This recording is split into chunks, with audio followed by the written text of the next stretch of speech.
Good morning. Welcome to Mega Nine TV. Morning paper analysis కార్యక్రమానికి స్వాగతం.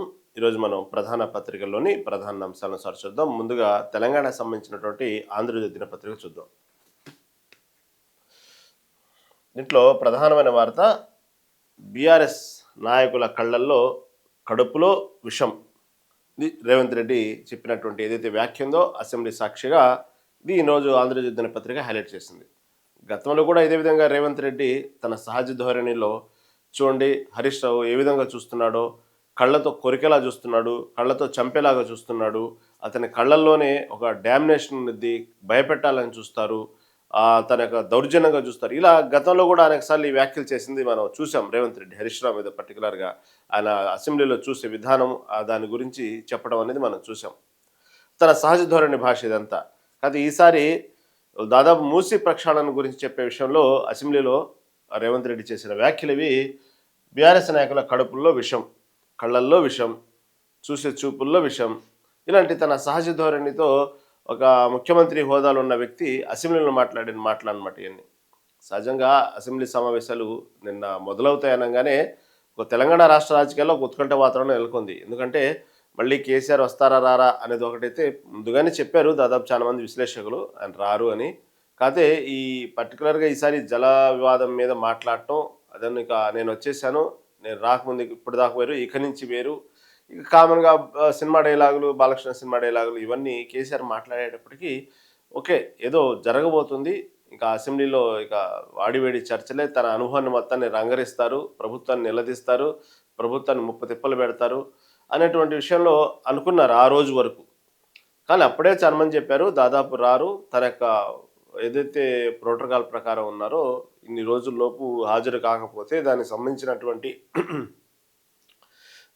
దాని ప్రకారం సంతకం పెట్టి మళ్ళీ తన రెన్యువల్ చేసుకున్నట్టయింది, అంతేగాని ఆయన రారు అని కొంతమంది చెప్పారు. ఈ విధంగా అన్నీ అనుకున్నట్టుగానే కేసీఆర్ నిజంగానే వచ్చారా అంటే దాదాపుగా రాలేదు. దానికి సంబంధించిన ఏదైతే ఉందో అసలు నీళ్లు నిధులు నియామకాల మీద నిలబడ్డటువంటి వచ్చినటువంటి తెలంగాణకు సంబంధించి నీళ్ల విషయంలోనే మొదటి నుంచి ఈ పాపం మీదంటే మీది, ఇది ఈ జీవితంలో దానికి సంబంధించిన పాపాన్ని కడగలేనంత పాపం బీఆర్ఎస్ పార్టీ చేసింది నీళ్ల విషయంలో అంటూ పదే పదే మొదటి నుంచి రేవంత్ రెడ్డి ఇదే ప్రస్తావన మొదటి నుంచి చెప్తానే ఉన్నారు.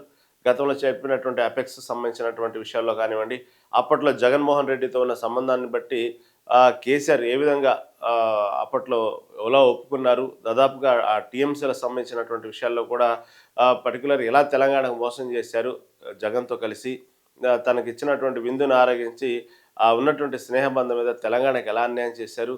ఈ విధంగా మొదటి నుంచి కూడా ఆ పాపం మాత్రం జీవితంలో కడిగేసుకోలేని పాపం చేసింది బీఆర్ఎస్ పార్టీ. ఏదన్నా మరణ శాసనం రాసిందంటే నీళ్ల విషయంలో అది బీఆర్ఎస్ పార్టీని 10 ఏళ్లలో అంటూ మొదటి నుంచి కూడా రేవంత్ రెడ్డి ఇదే పాట పాడుతూ ఉన్నారు.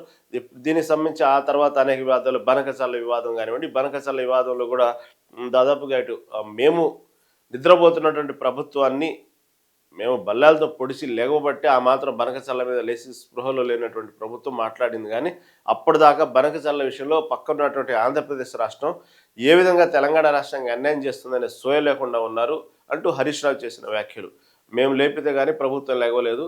ఆ తర్వాత ఎందుకు అసలు బనకచర్ల విషయంలో ప్రభుత్వం, ఆంధ్రప్రదేశ్ ప్రభుత్వం మళ్ళీ ఎందుకు వెనక్కి తగ్గింది, అసలు ఆంధ్రప్రదేశ్ ప్రభుత్వం తెలంగాణకు చెప్పకుండా ఉన్నటువంటి ఏదైతే ఇండియాకు దానికి సంబంధించినటువంటి మొత్తానికి చూసుకుంటే నీళ్లకు సంబంధించినటువంటి విషయాలు అనేక అంశాలు చూసుకుంటే ఎందుకు ఈ విధంగా ఎన్డీఏ కూటమిలో ఉన్నటువంటి చంద్రబాబు నాయుడు కనీసం తెలంగాణకు కూడా చెప్పకుండా ఈ విధంగా ఆంధ్రప్రదేశ్ ప్రభుత్వం అనేది తనకు తానుగా నిర్ణయించుకుని బనకచర్ల ముందుకు వెళ్తుందంటే కేవలం ఎన్డీఏలో భాగస్వామ్యం కాబట్టే కదా. అదేవిధంగా చంద్రబాబుని ఎందుకు నిలదీయలేకపోతున్నారంటే ఉన్నటువంటి సావాసం వల్లే కదా ఇటు రేవంత్ రెడ్డికి అనేటువంటి విషయాన్ని కూడా మొదటి నుంచి హరీష్ రావు చెప్పుకొని వస్తూనే ఉన్నారు దీనికి సంబంధించి. కాకపోతే బనకచర్ల విషయంలో మాత్రం మొన్న ప్రశ్నించినటువంటి ఏదైతే ప్రజెంటేషన్ ఇచ్చినప్పుడు సందర్భంగా చెప్పింది ఏంటంటే దానికి సంబంధించి బనకచర్ల విషయంలో ఆంధ్రప్రదేశ్ రాష్ట్రము వెనక్కి తగ్గింది, మేమే సాధించాము, మేము లేవనెత్తబట్టే, మేము ప్రశ్నించబట్టే, మేము కేంద్రం దాకా వెళ్ళబట్టి ధర్నాలు చేయబట్టే, అక్కడ నీళ్ళ జలశక్తి శాఖ సంబంధించిన మంత్రితో కలిసి అనేక చర్చల మీద చర్చలు జరిపి అవసరమైతే ఎన్ని విమర్శించినప్పటికీ కూడా ఇటు కేంద్ర ప్రభుత్వం 1కి 10 సార్లు మేము కలుస్తాము అని చెప్పినట్టు రేవంత్ రెడ్డి కలిసి ఇవి చేశాం కాబట్టి మేము ఈ విషయంలో సక్సెస్ అయ్యాము. మా దెబ్బకి ఆంధ్రప్రదేశ్ ప్రభుత్వం వెనక్కి వెళ్ళింది బనకచర్ల విషయంలో అనేటువంటి విషయంలో మొదటి నుంచి చెప్పుకొస్తున్నమాట కాంగ్రెస్ ప్రభుత్వం. ఇచ్చిన అదంతా మీకు ఎలా అర్థమైద్ది అని నిన్న పవర్ పాయింట్ ప్రెజెంటేషన్‌లో హరీష్ రావు ఇచ్చింది. నాయనా మేము లేపేదాకా లేవలేదు బనకచల్ల విషయంలో. మీరెళ్లి ఏదో చేస్తే ఒక్కసారిగా చంద్రబాబు వెనక్కెళ్ళలేదు. దానికి సంబంధించినటువంటి విషయాల్లో వెనక్కి తగ్గలేదు. వాళ్ళెందుకు వెనక్కి తగ్గారు? వాళ్ళెందుకు మీరేదో చేస్తే కేంద్ర ప్రభుత్వం ద్వారా ఏదో ప్రయత్నాలు చేస్తే ఆంధ్రప్రదేశ్ ప్రభుత్వం బనకచల్ల విషయంలో వెనక్కి తగ్గింది, వెనక్కి తీసుకుంది అని మీరు అనుకుంటున్నారు. అదంతా ఒక పెద్ద డ్రామా అది. ఆ విషయమంతా గూడా ఎందుకు వెనక్కి తీసుకున్నారు? దానివల్ల అసలు ఎందుకు వెనక్కి తీసుకున్నట్టు నటించారు? అది ఎక్కడ డ్యామేజ్ జరుగుతుంది? దానికంటే భారీ డ్యామేజ్ ఎక్కడ జరగబోతుంది భవిష్యత్తులో పాలమూరు రంగారెడ్డికి సంబంధించి. బనకచల్ల కంటే ఇది ఇంకా పెద్ద ప్రమాదము అనేటువంటి విషయాన్ని మళ్ళీ Harish Rao power point presentation ఇచ్చేదాకా కూడా కొంతమందికి దాని మీద సరైన అవగాహన లేదు.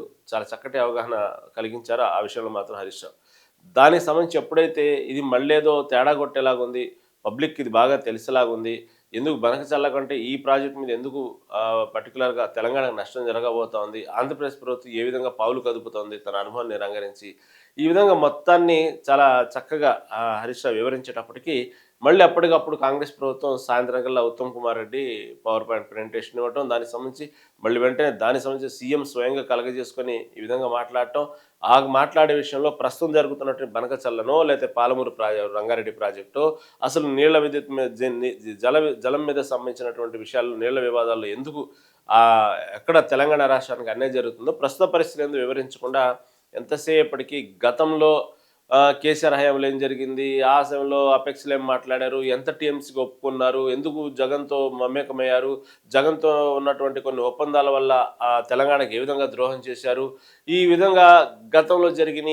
జరిగినాయి అనే విషయాన్ని అది ఎంతవరకు సబబు, సమంజసం అనేది సరే గతం అనేది ఏం జరిగిందనేది అబద్ధం అంటలేదు, నిజం అంటలేదు. దాన్ని కొంతసేపు అలా పక్కన పెడితే ప్రస్తుతం జరుగుతున్నటివి చాప కింద నీరులా జరుగుతున్నటువంటి ప్రాజెక్టుల విషయం ఏంది, ఇటు పక్క ఆంధ్రప్రదేశ్ రాష్ట్రం తనకున్నటువంటి అనుభవంతో పాటు ఇటు ఉన్నటువంటి సత్సంబంధాలు ఎన్డీఏ కూటమితో ఉన్న సత్సంబంధాల వల్ల తెలంగాణ రాష్ట్రానికి ఏ విధంగా చాప కింద నీరులా మెల్లిగా అన్యాయం చేసుకుంటూ వస్తుంది. నీళ్ల విషయంలో భవిష్యత్తులో మళ్ళీ వెనక్కి తిరిగి చూసేలోపు జరగాల్సిన నష్టం అంతా జరిగి భావితరాలకు భవిష్యత్తులో తెలంగాణకు సంబంధించినటువంటి విషయంలో ఏ విధంగా నీళ్ల విషయంలో అన్యాయం జరగబోతా ఉంది, ఆ విషయంలో గురించి ప్రస్తుతం మాట్లాడకుండా ఎంతసేపటికి తన సహజ ధోరణితో కసబ్తో పోలుస్తూ ఇటు పక్క నీళ్ల వివాదం పోలుస్తూ ఇంట్లో ఉన్నటువంటి మొత్తం బీఆర్ఎస్ పార్టీలో ఉన్న కుటుంబ సభ్యులతో పోలుస్తూ ఎంతసేపటికి మీరు రావాలి, మీ అనుభవాన్ని రంగరించాలి, మీరు మాకు చెప్పాలి, మీరు సలహాలు ఇవ్వాలి అసెంబ్లీలో అంటూ గౌరవిస్తాము, మిమ్మల్ని బద్నాం చేయము అని చెప్తున్నటువంటి రేవంత్ రెడ్డి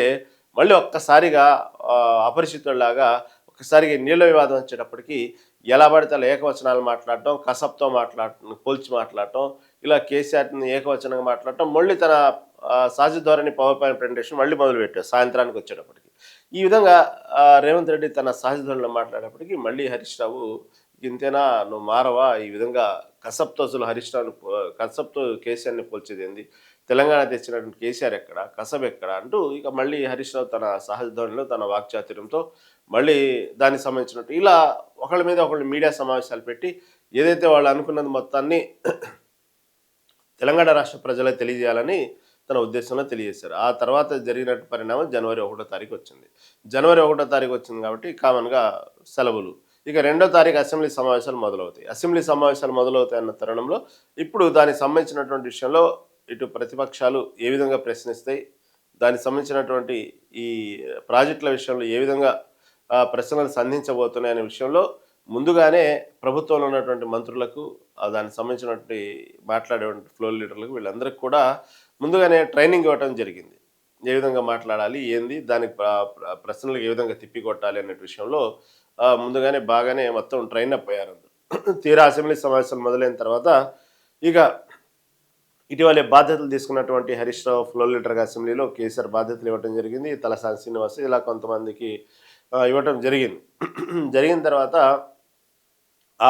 తన బాధ్యతగా తన హరీష్ రావు ఎప్పుడైతే అసెంబ్లీలో తన గళాన్ని విప్పటం మొదలుపెట్టారో వాళ్ళకి తెలుసు హరీష్ రావు మాట్లాడితే, హరీష్ రావు ప్రశ్నిస్తే ఆ సబ్జెక్టు ఏ విధంగా పాయింట్ టు పాయింట్ ఏ విధంగా ఉన్నది, ఎంత క్లారిటీ ఉన్నది, గతంలో ప్రభుత్వం 10 ఏళ్లలో ప్రభుత్వం నీటి కోసం ఏం చేసింది, ప్రాజెక్టులు ఏ విధంగా కళకళలాడాయి, రైతులు ఏ విధంగా ఉన్నారు, యూరియా కోసం ఏ విధంగా అవసరమంతా యూరియా ఎలా ఇవ్వగలిగింది ప్రభుత్వము అంటే దాంతోపాటు కొన్ని 10 ఏళ్లలో రైతుల ఆత్మహత్యలు కూడా జరిగినాయి. సంబంధించినటువంటి పంట నష్టాల విషయంలో పంటల పండగ అది కూడా కేవలం పాజిటివ్ ఒక్కటే కాదు, జరగాల్సిన నష్టం కూడా చాలానే జరిగింది 10 ఏళ్లలో. కాదు గతంలో జరిగినటువంటి ఏ విధంగా నీళ్ల విషయంలో ప్రభుత్వాలు నిర్ణయాలు తీసుకుంది, ఇవన్నీ కూడా ఎప్పుడైతే దానికి సంబంధించున్నారో అతను మాట్లాడేటువంటి అవకాశం ఇవ్వలేకపోవటం, బీఆర్ఎస్ నాయకులు దానికి సంబంధించి మాట్లాడేటువంటి అవకాశం ఇవ్వలేనప్పుడు ఎందుకంటే వాళ్ళు సభను బహిష్కరించడం, ఈ విధంగా ఒక పెద్ద వ్యవహారమే జరిగింది. అనుకున్నట్టుగానే తెలంగాణ అసెంబ్లీ సమావేశాలు కొంచెం వాడివేడిగానే స్టార్ట్ అయినాయి. ఆ తర్వాత వాళ్ళు బహిష్కరించడం జరిగింది. ఇంకా తర్వాత రేవంత్ రెడ్డి ఇక తన ఏకపక్ష ధోరణిలో ఇక మాట్లాడుకుంటూ ఇక తను చెప్పాలనుకునే విషయాలు అసెంబ్లీలో చెప్పుకుంటూ జరిగింది. ఆ ప్రస్తావన సందర్భంగా వచ్చినటువంటి విషయమే ఈ మూసీ విషయం. ఎందుకు మూసీ నది సంబంధించినటువంటి విషయంలో పదే పదే ఈ మూసీ కాలువకు సంబంధించిన విషయంలో తీసుకొచ్చినప్పుడల్లా చర్చ తీసుకొచ్చినప్పుడల్లా ఎందుకు బీఆర్ఎస్ పార్టీ ఎందుకు అడ్డు తగులుతూ ఉంది, ఎందుకు వ్యతిరేకిస్తూ ఉంది, అసలు నిజాలు బయటపడతాయనే భయం బీఆర్ఎస్ పార్టీలో ఉంది. కాబట్టి ఆ కంపు ఆ విషయం అంతా కూడా వాళ్ళ కళ్ళల్లోనూ వాళ్ళ కడుపుల్లోనే ఉంది. అందుకే నేను ఏది ఏమైనప్పటికీ కూడా మూసీ నదిని మాత్రం ప్రక్షాళన చేసి తీరుతాను. ఎందుకు మూసీ ప్రస్తావన వచ్చినప్పుడల్లా ఎందుకు ఈ విధంగా బీఆర్ఎస్ అడ్డు తగులుతుందంటూ బీఆర్ఎస్ ఇటేమో బీఆర్ఎస్ ఏమో అసలు మూసీకి సంబంధించిన విషయాలు నిధులు ఏమైనాయి, ఇంతవరకు ఏం చేశావు, దానికి సంబంధించిన లెక్కలు చెప్పమని వాళ్ళు. ఈ విధంగా ఏమైనప్పటికీ కూడా సీఎం రేవంత్ రెడ్డి నిన్న మాట్లాడిన మాటలు మాత్రం ఈ బీఆర్ఎస్ నాయకుల కళ్ళల్లో కడుపులో విషయం ఉంది అంటూ మూసీ కాలుష్యం కంటే అది చాలా ప్రమాదకరం, బీఆర్ఎస్ కళ్ళల్లో కడుపులో ఉంచుకునే విషయాన్ని, ఫార్మా కంపెనీల వ్యర్థాలతో మూసి కాలుష్యం అయిపోయింది, మహిళలైతే గర్భం దాల్చలేని పరిస్థితి ఉంది, ఏదైతే దానికి సంబంధించిన కెమికల్ సంబంధించినటువంటి ఏదైతే మూసి కాలువలో కలపటం వల్ల చాలామంది ఏదో ఒక రూపంలో ఆ నీటి ప్రవాహంలో అలా వెళ్ళిపోవటం వల్ల గర్భిణీ స్త్రీలు తాగటం వల్ల గర్భిణీలు గర్భం దాల్చలేని దుస్థితి ఏర్పడింది. కాబట్టి మూసి ప్రక్షాళన చేయాలో వద్దో మీరే చెప్పాలి అంటూ డిపిఆర్ సిద్ధమయ్యాక శాసనసభలో పెడతామంటూ రేవంత్ రెడ్డి చెప్పిన మాట. అదేవిధంగా మూసిని నైట్ ఎకనామిక్గా మారుస్తాం, బాపుఘాట్లో ప్రపంచంలోని ఎత్తైన గాంధీ విగ్రహం, మూసిని అయితే నైట్ ఎకనామిక్గా మారుస్తామంటూ చెప్పారు. అదేవిధంగా బాపుఘాట్లో ప్రపంచంలోని ఎత్తైన గాంధీ విగ్రహం పెడతాం, నార్సింగ్లో అయితే శివాలయం, అక్కడ ఒక మసీదు, సిక్చావనిలో గురుద్వారా, అదేవిధంగా ఉప్పల్లో మెదక్ లాంటి చర్చి కడతామంటూ కూడా చెప్పడం జరిగింది. అదేవిధంగా గండిపేటకు 20 టీఎంసీల గోదావరి జలాలు తరలిస్తాం, 365 రోజులు మూసిలో మంచినీళ్లు లక్షలు కోట్లు రూపాయలు ఖర్చు పెట్టి సోషల్ మీడియాలో దాదాపు గండిపేటకు 20 టీఎంసీల గోదావరి జలాలు తరలిస్తాం, అదేవిధంగా 360 రోజులు మూసిలో మంచినీళ్ళు దొరికేలా చేస్తాము. అదేవిధంగా కేవలం ఎంతసేపటికి ప్రభుత్వం తెలంగాణ రాష్ట్రం సంబంధించిన కాంగ్రెస్ ప్రభుత్వం ఎంతసేపటికి ప్రజల పక్షాన్ని ఆలోచిస్తూ తెలంగాణ సంబంధించినటువంటి బ్రాండ్ ఇమేజ్ని, హైదరాబాద్ బ్రాండ్ ఇమేజ్ని ప్రపంచ స్థాయిలో తెలియజేయడానికి ప్రయత్నాలు చేస్తూ, అదేవిధంగా పెట్టుబడిదారులను ఆకర్షించడానికి ప్రయత్నాలు చేస్తూ, అదేవిధంగా గ్రౌండ్ లెవెల్లో ఉన్నటువంటి రైతులు కానివ్వండి, సామాన్య ప్రజలు కానివ్వండి, పంచాయతీ సర్పంచుల దాకా ప్రభుత్వ పరిపాలన ఏ విధంగా తీసుకెళ్లాలంటూ అహర్నిశలు కృషి చేస్తూ దానికి సంబంధించినటువంటి ప్రణాళికలు తీసుకుంటూ ఇటుపక్క అనేక రకమైనటువంటి దానికి సంబంధించి మూసీ సంబంధించి కూడా వేరే విదేశాలకు కూడా వెళ్ళి చూసి రావటం, ఇలా విదేశీ పర్యటన చేస్తూ మేము ఇంత కష్టపడుతూ నేను నా యంత్రాంగం ఇంత కష్టపడతా ఉంటే పర్టికులర్గా నా మీద దుష్ప్రచారం చేయడం కోసం లక్షల కోట్లు ఖర్చు పెడుతున్నారు సోషల్ మీడియాలో. ఎంతసేపటికి నన్ను రియల్ ఎస్టేటు సంబంధించినటువంటి బ్రోకర్ అంటూ నన్ను బద్నాం చేస్తున్నారు. ఈ విధంగా ప్రతిదీ కూడా సోషల్ మీడియాలో నా కోసమే తెలుసు. బీఆర్ఎస్ సోషల్ మీడియా ఏమాత్రం పనిచేసిద్దో, ఎంత పెద్ద వింగో అది, దాన్ని వాడుకుంటూ నన్ను బద్నాం చేయాలని చూస్తున్నారు. నన్ను రియల్ ఎస్టేట్ బ్రోకర్ అంటున్నారు.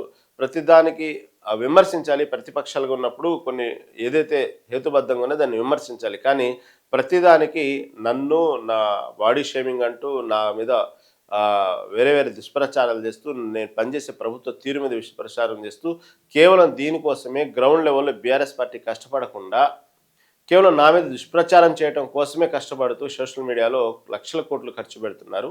మొన్న జరిగినటువంటి జూబ్లీహిల్స్ ఉప ఎన్నికల్లో కూడా ఆ సమయంలో కవిత కూడా ఇదే వ్యాఖ్యలు చెప్పడం కూడా జరిగింది.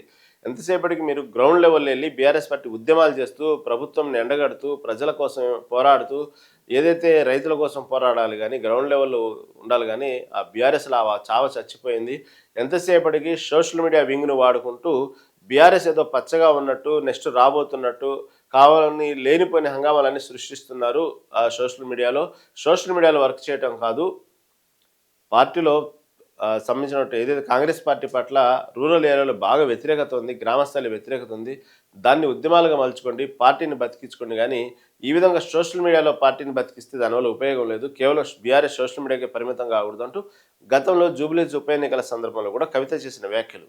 అలాగే ఈరోజు రేవంత్ రెడ్డి కూడా దానికి సంబంధించి కేవలం సోషల్ మీడియాలో నా కోసం దుష్ప్రచారం చేసుకో లక్షల కోట్లు ఖర్చు పెడుతుంది బీఆర్ఎస్ పార్టీ అని విషయం రేవంత్ రెడ్డి కూడా చెప్పడం జరిగింది. తర్వాత ఇదే విధంగా మూసీలో కాలుష్యం అంటే బీఆర్ఎస్ నేతల కడుపులోని ఎక్కువ విషయం ఉందని సీఎం రేవంత్ రెడ్డి ఆరోపించారు. మూసీ కాలుష్యమే ప్రమాదకరం అంటున్నామని, కానీ వారి కడుపులో ఉన్న విషయం మూసీ కన్నా ప్రమాదకరమని వ్యాఖ్యానించారు.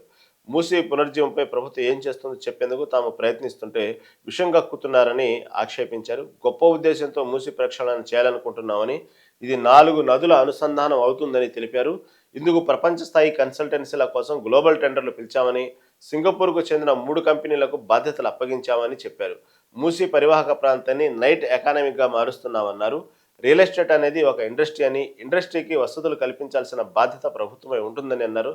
బాధ్యత నెరవేరుతున్నాను, తనను రియల్ ఎస్టేట్ బ్రోకర్ అంటూ, రియల్ ఎస్టేట్ సంబంధించిన దొంగ అంటూ నన్ను బద్నాం చేస్తున్నారంటూ రేవంత్ రెడ్డి చేసిన వ్యాఖ్యలు అసెంబ్లీలో హైలైట్ చేశారు. అదేవిధంగా అసలు మూసీ పునర్జీవంపై చర్చ జరగొద్దని, నిజాలు ప్రజలకు తెలియజేయొద్దని వారి ఉద్దేశం. వారి కడుపు నిండా విషం, వాళ్ళ కడుపులో చూడండి, ఆ విషపు కళ్ళతో మొత్తం ఖాళీ బూడిదేటట్టు చూస్తున్నారు. అయినా ఆ విషపు చూపులు ప్రజలకు అర్థమవుతాయంటూ రేవంత్ రెడ్డి చేసిన వ్యాఖ్యలు ఇది కూడా హైలైట్ చేశారు. తర్వాత ఏదైతే కేంద్రం లెవెల్లో జరుగుతున్నటువంటి జీరామ్జీని వ్యతిరేకిస్తున్నామంటూ ఇంకొక వ్యాఖ్య కూడా చేశారు. ఉపాధి హామీ చట్టం స్ఫూర్తిని కేంద్ర ప్రభుత్వం దెబ్బతీస్తుంది. పేదల హక్కులు హరించేలా కొత్త చట్టం, దాంతో రాష్ట్రాలపై ఆర్థిక భారం. అసెంబ్లీలో సీఎం రేవంత్ నరేగాను పునరుద్ధరించాలని డిమాండు. జీరామ్జీని వ్యతిరేకిస్తూ తీర్మానం. అలా చేసిన తొలి రాష్ట్రంగా తెలంగాణ. అదేవిధంగా కూలీలను కార్పొరేటర్లుగా దారాదత్తం చేసే కుట్ర అంటూ డిప్యూటీ సీఎం భట్టి విక్రమార్క ధ్వజమెత్తారు. అదేవిధంగా 50 రోజులకే పనులు లేవు, 125 రోజుల అంటూ మంత్రి సీతక్క. నరేగా పేరు మార్చి గాంధీజీని రెండోసారి హత్య చేశారంటూ కూనంనేని. బాపూజీ కలలు కన్న రామరాజ్యం, గ్రామ స్వరాజ్యమే లక్ష్యం అంటూ ఏలేటి. ఈ విధంగా ఎవరెవరు ఏం మాట్లాడారు ఆ అసెంబ్లీకి సంబంధించిన విషయంలో ఇది హైలైట్ చేశారు. దానికి సంబంధించినటువంటి ఇటు ఏదైతే అసెంబ్లీలో రేవంత్ రెడ్డి చేసిన వ్యాఖ్యల్ని కౌంటర్గా హరీష్ రావు చేసిన వ్యాఖ్యలు అయితే, ముందు ఆయన నోటిని ప్రక్షాళన చేయాలి, అది ఇంకా ఘోరం, మూసి కంటే పెద్ద కంపు ఆయన నోటు. అదేవిధంగా సభను స్పీకర్గా ఏకపక్షంగా నిర్వహిస్తున్నారు, జవాబు చెప్పలేక మాపై దాడి అంటూ హరీష్ రావు. కాబట్టి స్పీకరు ఎంతసేపటికి సభని పిలుస్తున్నారు కానీ అసెంబ్లీలో వచ్చి మాట్లాడాలి ప్రజా సమస్యల మీద బీఆర్ఎస్ పార్టీ అంటున్నారు. వచ్చిన తర్వాత స్పీకర్ ఏమో ఏకపక్షంగా వ్యవహరిస్తున్నారు. ఎక్కడ దాని ఏదైతే ప్రశ్నలు సంధించినప్పుడు ప్రతిపక్షాలుగా జవాబు చెప్పలేకే మాపై దాడి చేస్తుంది ప్రభుత్వం అంటూ హరీష్ రావు చేసిన వ్యాఖ్యలు. అదేవిధంగా స్పీకరు సీఎం తీరుకు నిరసనగా వాకౌటు, సమావేశాన్ని బహిష్కరిస్తున్నట్టు వెల్లడి. గన్ పార్క్ వద్ద బీఆర్ఎస్ సభ్యుల నిరసన. కేసీఆర్ నోరు యమునా నది కంటే కంపంటూ ఆయన మాటలే అందరికీ తెలుసు అంటూ ఇటు కోమటిరెడ్డి. ఏమైనప్పటికీ కూడా నిన్న అసెంబ్లీ సమావేశాలు మొత్తం ఇటు రేవంత్ రెడ్డి చెప్పినా, ఇటు హరీష్ రావు చెప్పినా, కోమటిరెడ్డి చెప్పినా, బట్టి విక్రమార్క చెప్పినా, ఏమైనప్పటికీ కూడా నిన్న అసెంబ్లీ సమావేశం మొత్తం ఏదైతే నీటికి సంబంధించిన ప్రాజెక్టుల విషయంలో జరిగిద్ది అనుకుంటే అందరి నోళ్లలో ఇదే విధంగా కంపుతోనే స్టార్ట్ అయ్యి కంపుతోనే ముగిసిందని చెప్పుకోవాలి. ఈ కంపు గోల ఎక్కువైంది నేనంతా కూడా అసెంబ్లీ సమావేశాల్లో. ఈ మూసి ప్రక్షాళన విషయంలో వేసిన కంపు పెద్ద కంపుగానే చివరికి బీఆర్ఎస్ సంబంధించిన నాయకులు బయటకు వెళ్ళిపోయి గన్ పార్క్ దగ్గర దీక్ష చేసి దాకా వెళ్ళింది నిన్నంతా. ఆ విధంగా మొత్తం నిన్న సంబంధించినటువంటి అసెంబ్లీ సమావేశం నిన్న ముగిసింది. ఇక ఈ బాధ ఏమిది, కేసీఆర్ సభకు రావాలి, ఆరోపణలపై మాట్లాడి చిత్తశుద్ధి నిరూపించుకోవాలి, లేకుంటే బీఆర్ఎస్ని దేవుడు కూడా కాపాడాడు. ఇంకా చూడు, ఇంకా అసెంబ్లీకి కేసీఆర్ వచ్చాడు, ఇక మామూలుగా బీఆర్ఎస్ పండుగ మామూలుగా ఉండదు, ఇక బీఆర్ఎస్ మళ్ళీ హై వోల్టేజ్లో వెలిగిద్దని ఒకరోజు చెప్పింది. అసలు బీఆర్ఎస్ పార్టీలో ఉన్నావా లేకపోతే బీఆర్ఎస్ నుంచి బయటకు వచ్చావా అని ప్రశ్నించగానే మళ్ళీ వెంటనే రెండో రోజు ఇలాంటి స్టేట్మెంట్, కేసీఆర్ సభకు రావాలి అంటూ ఆరోపణలపై మాట్లాడి చిత్తశుద్ధి నిరూపించుకోవాలంటూ, లేకుంటే బీఆర్ఎస్ని దేవుడు కూడా కాపాడలేడంటూ పాలమూరు రంగారెడ్డిని జూరాల నుంచి శ్రీశైలానికి ఎందుకు మార్చారో కేసీఆర్ వచ్చి చెప్పాలి. పాలమూరులో ప్యాకేజ్ అమ్ముకున్న హరీష్ రావు, ఆయన వల్లే ఆ ప్రాజెక్టు ఇబ్బందిలో పడింది. కేసీఆర్ హరీష్ రావు పిల్లకాకులు నాన్న నీడలో పెరిగారంటూ ఇటు కేసీఆర్ పిలిచినా ఇక బీఆర్ఎస్లోకి వెళ్ళను. ఇది నిన్న చూస్తేనేమో కేసీఆర్ మీద ఏదో కేసీఆర్ ఇటు బీఆర్ఎస్ పార్టీ మీద ఎక్కడో కొంత ఫేవర్గా మాట్లాడిన సందర్భం, వెంటనే అందరూ కౌంటర్లేయంగానే మళ్ళీ రెండో రోజు తన మాట ధోరణి. ఏ రోజు ఏ మైండ్ సెట్‌లో ఏం మాట్లాడుతున్నారు ఈ మధ్య కాలంలో కవిత అస్సలు అర్థం అవ్వట్లేదు. ఒక్కరోజు ఒక్కోలాగా ప్రవర్తిస్తా ఉన్నారు.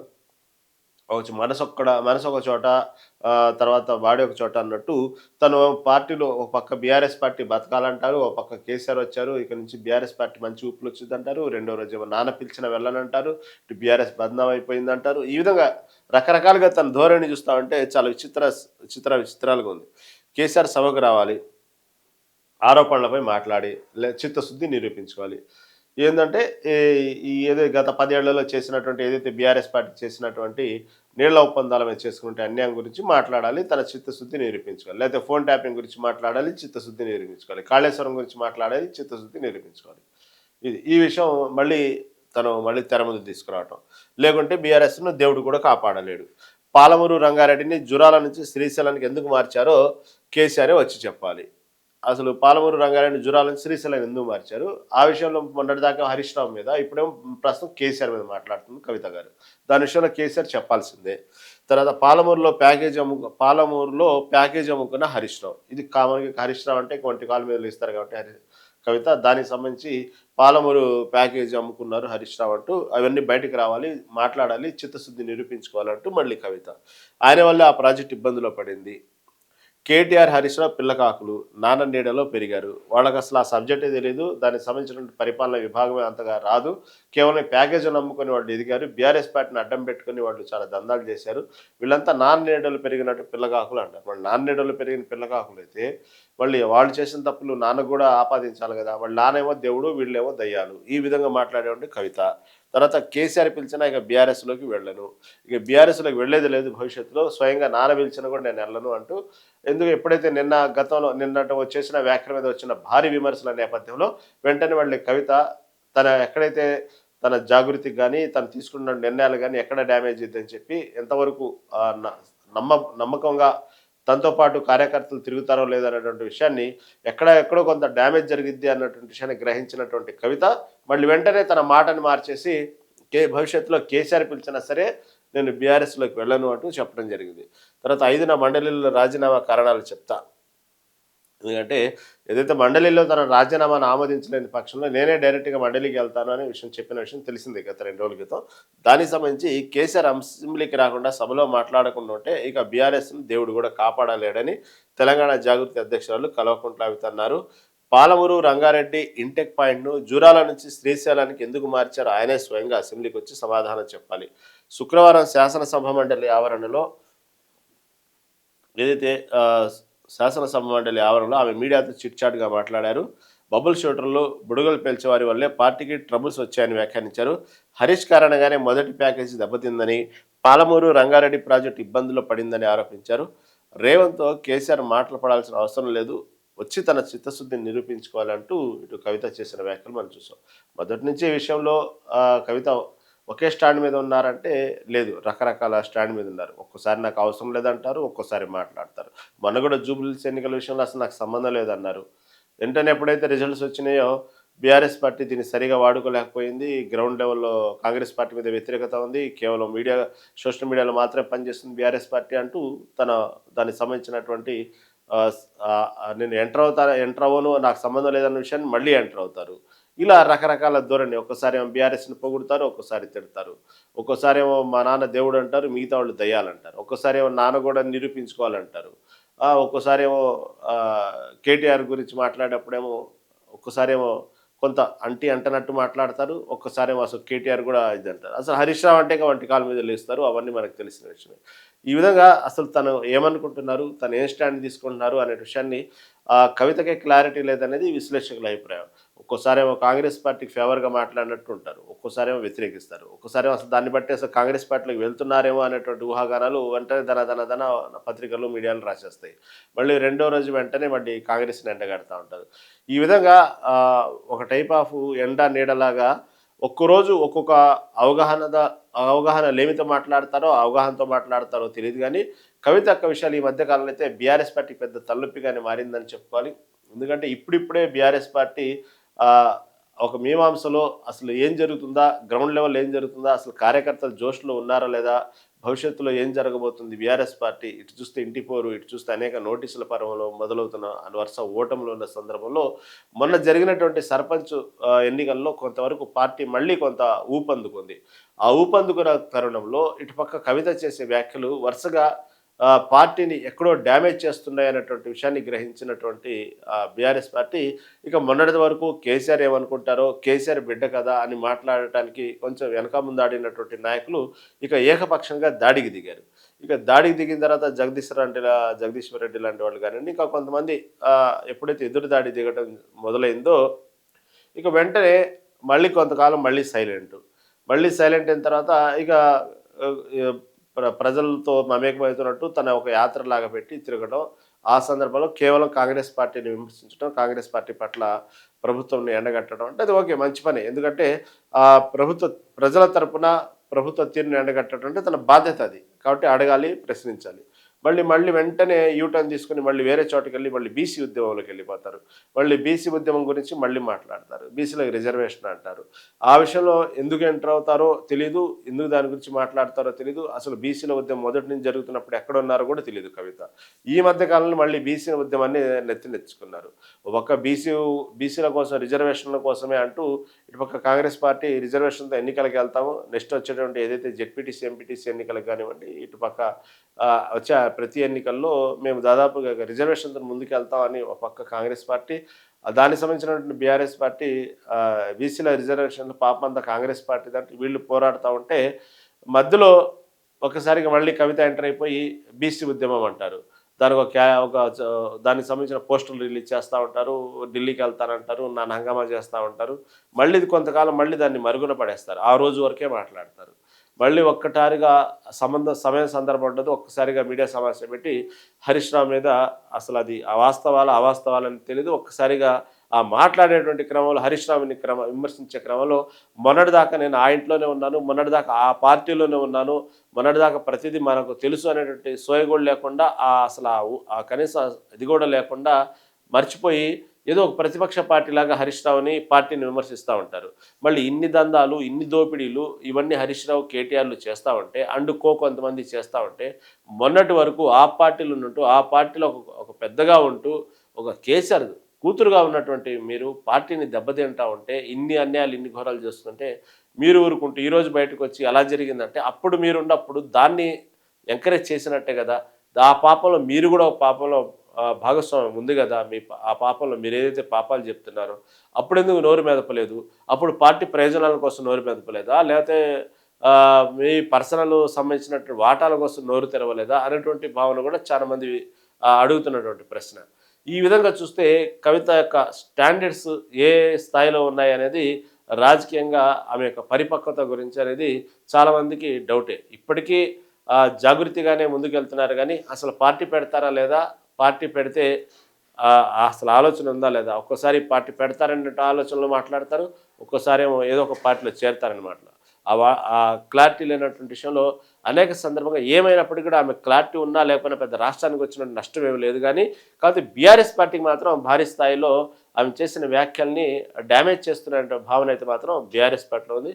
మరింత విశ్లేషణ తెలుసుకునే ముందు మనం ఒక స్మాల్ బ్రేక్ తీసుకుని మనం విశ్లేషణ వెళ్తాం. చూస్తూనే ఉండండి మెగా 9 టీవీ.